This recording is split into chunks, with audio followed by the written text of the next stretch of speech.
पाठ चौथा चतुर हिराबाई।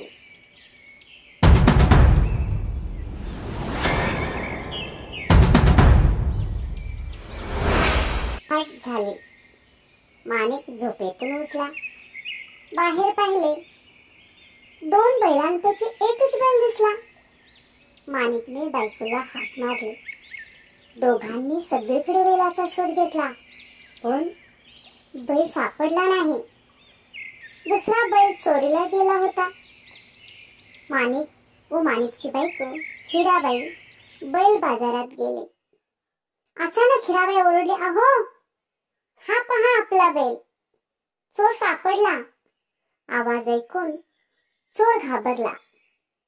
तसे न दाखवता तो बोलला, हा बैल माझाच आहे। दोघे भांडू लागले। हिराबाई चतुर होती। तिने बैलाचे डोळे हाताने बंद केले। चोराला विचारले, बैलाचा कोणता डोळा अधू आहे ते सांग। बरोबर सांगितले तर बैल तुझा।